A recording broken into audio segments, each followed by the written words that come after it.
Monday, and that so happens to be the day that I like to talk about monsters. Hello and welcome to Monster Mondays. I am Geoff Arbuckle, co-host of the podcast Film Seizure, that you can catch each Wednesday morning at filmseizure.com or at a number of podcast providers online.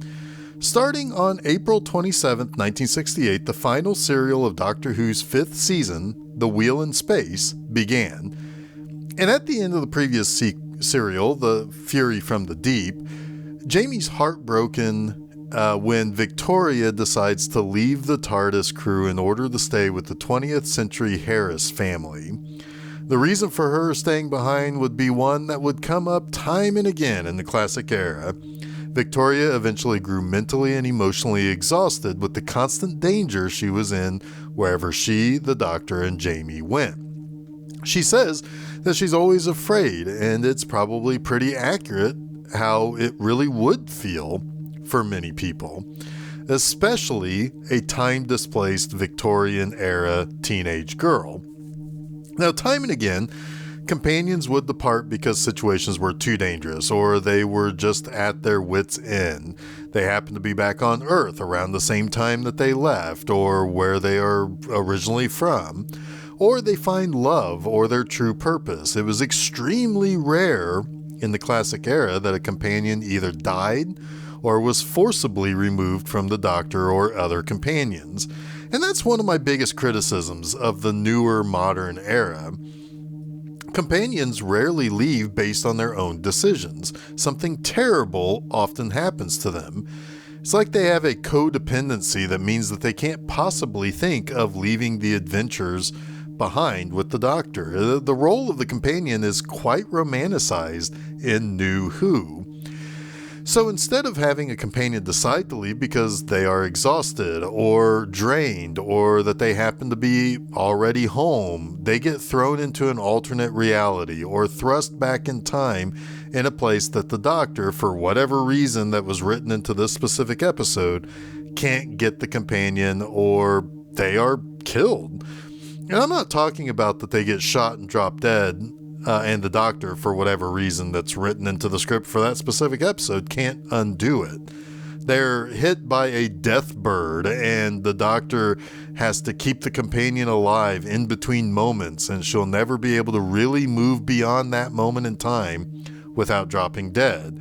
Or they are slowly turned into a Cyberman, and the only way they can be saved is to be turned into a puddle creature to live out forever in a fake human form. It's kind of dark. But I digress. One of the biggest and most interesting notes about this episode is that there are two spacesuits worn by Jamie and Zoe in this serial. And these suits were previously seen in The 10th Planet. Of course, if you've been playing along at home, that was the very first serial to feature the Cybermen. However, these suits were later used as costumes in the original Star Wars and, again, in The Empire Strikes Back. In The Empire Strikes Back, the spacesuit is worn by my favorite Star Wars bounty hunter, Bosk, the lizard-looking dude.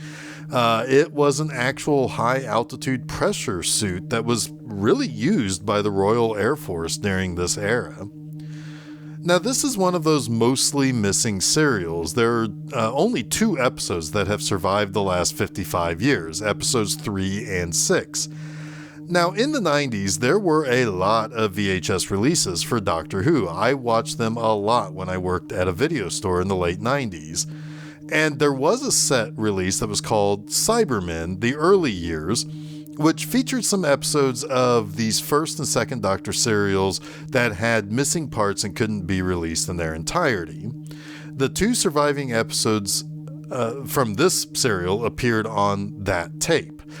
Most of this has been reconstructed via existing clips that have been recovered and various telesnaps.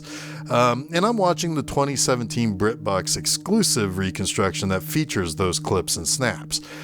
There has been an abridged animation of the first episode that did play at a BFI event called Missing Believed Wiped in 2018, but prior to the 2017 BritBox release, there was a CD release that featured audio from the episode and descriptive narration from Wendy Padbury in 2004. Now, Padbury is introduced in this story as the eventual new companion, Zoe Harriet.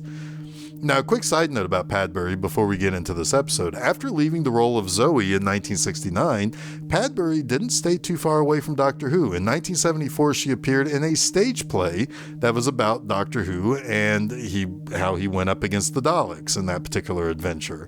Though she did play a different character in this play, she was named Jenny. But she was the companion of the Doctor in that play.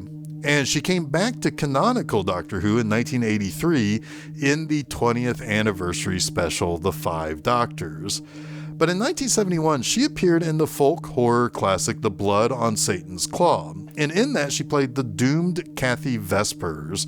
However, also appearing in that movie was Roberta Tovey, who played the Doctor's granddaughter Susan in the 2 theatrical Doctor Who movies that starred Peter Cushing playing the titular role. In addition to Tovey, The Blood on Satan's Claw also featured Anthony Ainley, who played the Master in the 80s. He also appeared in The Five Doctors as well. So how's about that for this edition of 6 Degrees of Wendy Padbury? Now, the serial starts with Jamie still upset over the Doctor preparing to dematerialize the TARDIS and fly away from Victoria, who is standing on a beach after they've said their goodbyes.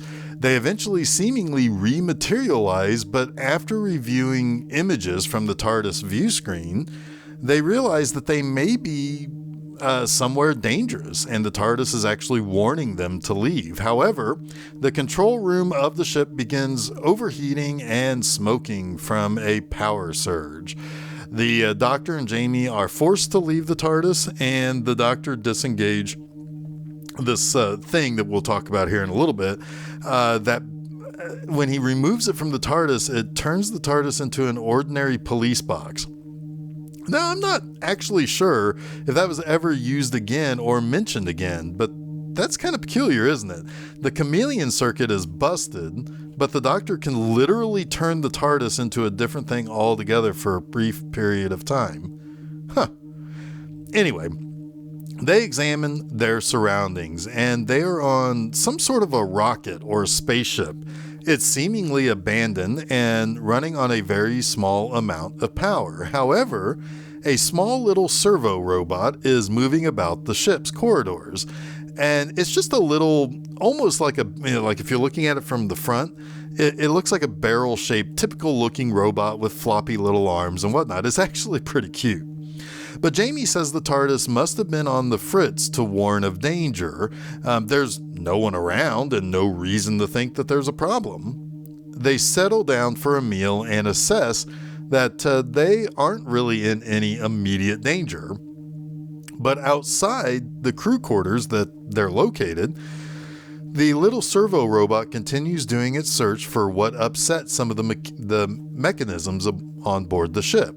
And the little robot goes up to the controls of the rocket and hits some buttons, and the ship lurches forward and causes the Doctor to hit his head on the wall.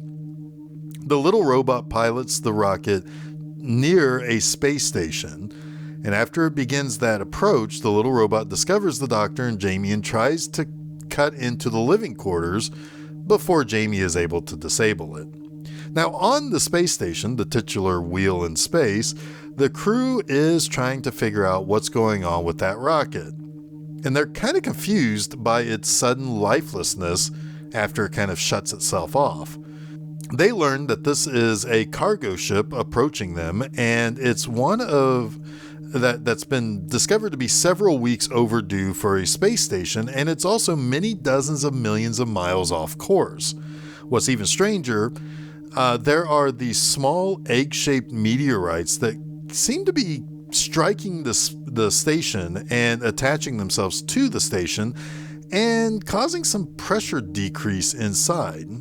But the station prepares to blow up the rocket with the concussed Doctor and Jamie still on board. However, the wheel is not able to blow up the rocket because of a massive feedback burst shot back at the wheel while they were trying to communicate with the rocket. They then eventually get a signal from the rocket, and the wheel's controller, Jarvis Bennett, sends a rescue team to gather the Doctor and Jamie. The wheel's doctor, Dr. Gemma Corwin, sees to helping the Doctor, and outside, more of those little eggs hit the outside of the wheel and then are able to penetrate the hole in very small amounts. After getting cleared by Gemma, Jamie is then sent to the young librarian astrophysicist, Zoe, to get a tour of the wheel. Now, Gemma requests that Zoe discreetly study Jamie because she kind of knows that he gave her a fishy story about how he and the Doctor came to be on the rocket. Now, Jamie's first impression of Zoe is not a great one, as she laughs at him for wearing, quote, women's garments when she sees him in his kilt. But Jamie eventually learns that the wheel still plans on destroying the rocket. Of course, that would be quite a bit of a problem because the TARDIS is still on that thing. So he sneaks off and tries to find a way to disable the laser cannon.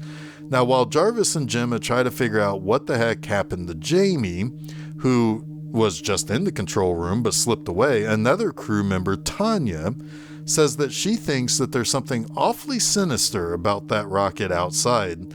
And elsewhere within the rocket, a couple of those same eggs that penetrated the hole of the wheel earlier, that also penetrated the rocket, begins glowing, and busting out of it is the hand of a Cyberman. Yep, surprise, surprise. And a month completely and totally dedicated to the Cybermen stories of the Second Doctor, part 2 of this 6-part serial ends with the revelation that the Cybermen have made their way toward the wheel. Now, inside the wheel, Jamie is caught by Jarvis and another crewman, and they realize that the laser has been completely disabled. In addition, a cybermat is seen snooping around inside the wheel. Jamie explains himself to the crew of the wheel, but the Doctor comes to and is experiencing some sort of short-term amnesia. He doesn't quite remember the robot on the rocket that they had to fight off. He doesn't remember bumping his head, but he does have a funny feeling about a vague memory that the TARDIS showed them some sign of danger. Gemma and Zoe interrogate the Doctor, and she gives him some pure mathematical numbers about the state of the rocket, that there's no way that in 9 weeks, according to Zoe, the rocket could simply drift 87 million miles off course on a fuel capacity for only 20 million miles. She knows the rocket had to have been driven there somehow. And yes, it would seem as though it was driven there by the same force driving it now, the Cybermen. Also, that one Cyberman from earlier, well, there are actually quite a bit more on the ship. They attacked some poor schmuck on the wheel, and before the guy was killed, he did encase one of the Cybermats in this hardened plastic-like plaster that the Doctor then uses an X-ray machine on to discover the little creature. He now realizes that the Cybermen have to be on the rocket. And as he figures that out, a pair of crewmen from the wheel go over to the rocket to find material called beryllium to operate the wheel's laser. They have to bring it back so that they can basically refuel it. They instead find the Cybermen, who end up taking control of the two crewmen and basically order them to smuggle them back onto the wheel. Now, there's another problem on the wheel. Jarvis is a bit of a paranoid mess. His mental state has Gemma thinking that they really need to listen to the Doctor when he warns the crew of Cybermen being present. And it's too bad because the Cybermen have been transported back to the wheel, and they're using one of the crew members they've taken control of to destroy the communications control to cut off any way to talk to Earth to request help. The Doctor, now certain that the Cybermen have invaded, takes control of the situation, and he has Tanya and her suitor, Leo, create some crude patches that will basically prevent people from being taken over by the Cybermen if they wear it on the back of their necks. He and Jamie then go hunting for the Cybermen, but the Doctor doesn't really know why the Cybermen want to take control of the wheel, but he knows one thing for sure. They need to seal off access to the airlocks because the Cybermen don't need air to survive. So it's very likely they could just open up the airlocks and basically suffocate all the humans inside. While the Doctor and Jamie send word to Gemma, Leo, and Tanya, Cybermats begin to converge on the two travelers, but the Doctor has the control room pump high-frequency sound into the cargo bay, and it does end up destroying all the Cybermats on the ship. Now, the Cybermen on the wheel discover that there is someone on board who has more intelligence than they expected. Either way, though, the laser is repaired, and that's used to kind of blow up some meteorites that were heading for the wheel and the rocket due to a somewhat nearby star going supernova. But that puts Jamie and Zoe heading back to the rocket to obtain the time vector generator, that thing that the Doctor took out of the TARDIS earlier, as he sees that as the only thing that will be of use to stop the Cybermen that's on their way there to invade. But inside the wheel, Gemma learns that the Cybermen are going to poison the air on the ship. So she reports that to the Doctor in the control room, but is killed shortly thereafter by a Cyberman who finds her reporting this through the comms.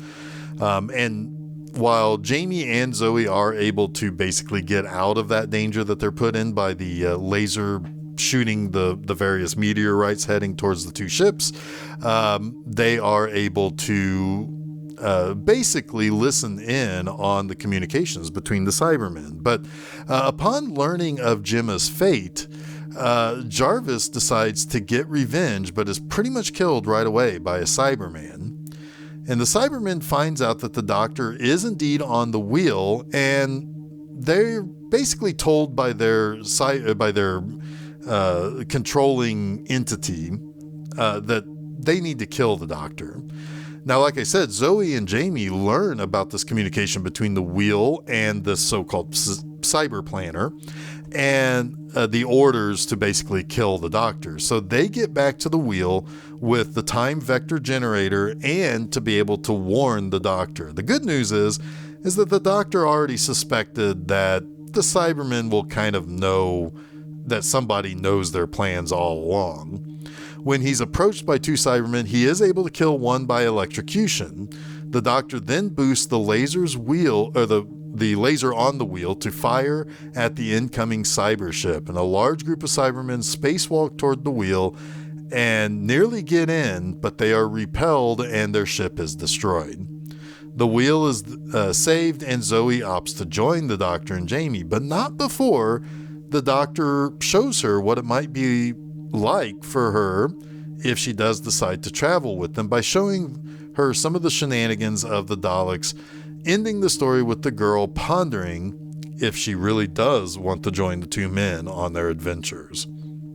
And by the way, spoiler alert, she does. She and Jamie remain with the Second Doctor to the very end of his incarnation. So let's get to the three things that I like about the wheel in space. First up, the Cybermen arriving by way of these meteorites that are actually kind of like egg sacs that draw power from their surroundings to hatch these Cybermen is definitely an original way to have Cybermen arrive into any story. Normally they are hibernating or in a spaceship or sneaking around and have already arrived. But to see them arriving like a plague or a disease is something kind of new. And on top of that, the Cybermats are the first part of the invasion, and they're kind of like an infestation on the wheel. It's a nice change of pace for how these guys show up. In addition, the Cybermen that are charged with this mission to get their orders via video communication with this immobilized machine thing with a glowing ball called a cyber planner.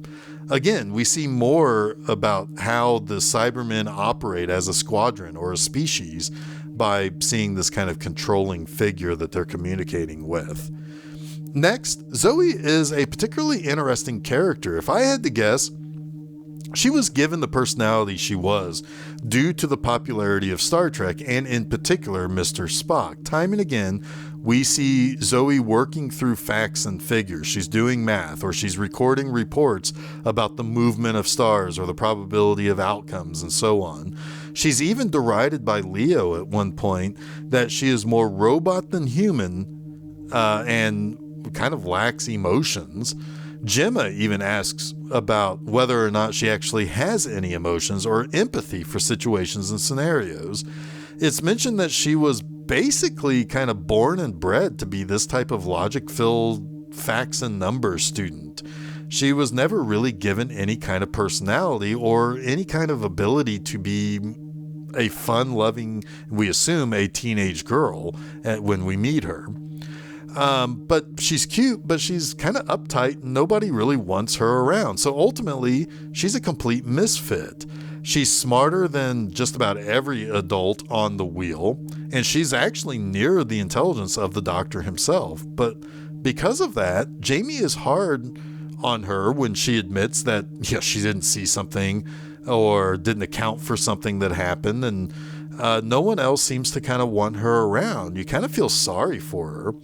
She even begins to feel sorry for herself when she realizes that she's kind of useless outside of scenarios where there is one specific answer to a question or a way to calculate probabilities based on known quantities. She's an interesting character, and she's just kind of treated as the annoying kid sister that people are forced to always be around and interact with. And that actually ends up having an opposite effect than you might think. She ends up being really likable and kind of a sympathetic character, and you're glad that she kind of ultimately finds her place by joining the TARDIS crew.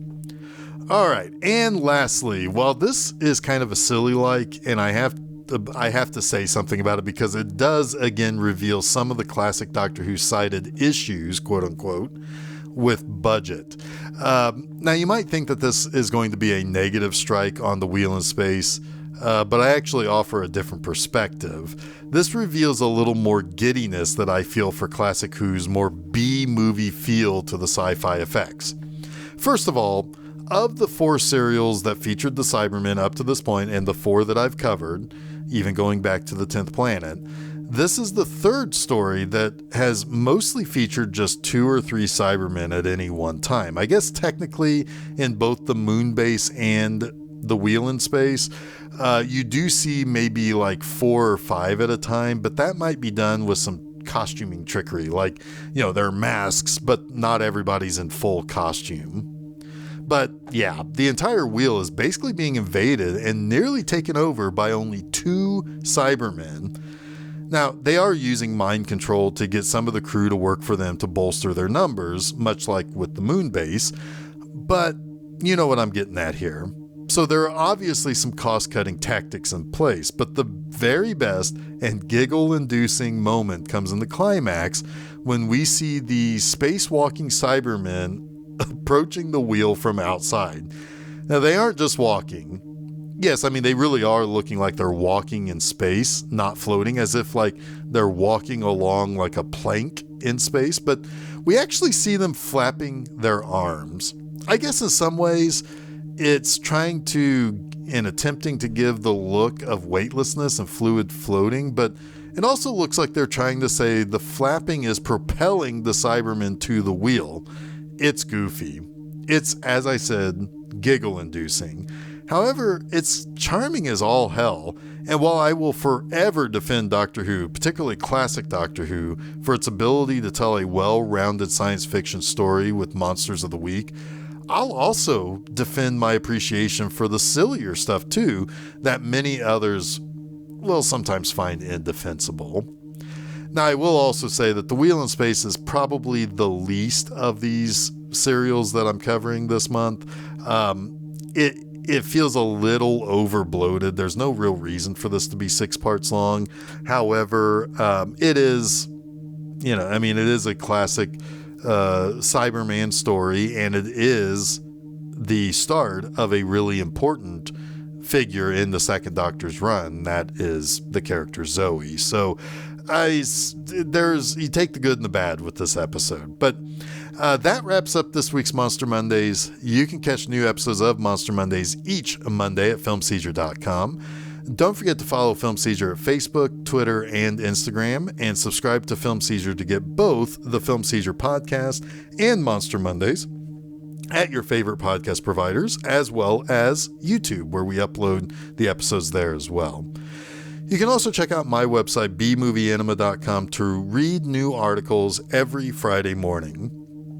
Next time, we close out the Second Doctor Cyberpalooza with the last time Patrick Troughton faced off against the Cybermen with the epic 8-part serial, The Invasion. Until next week, stay spooky.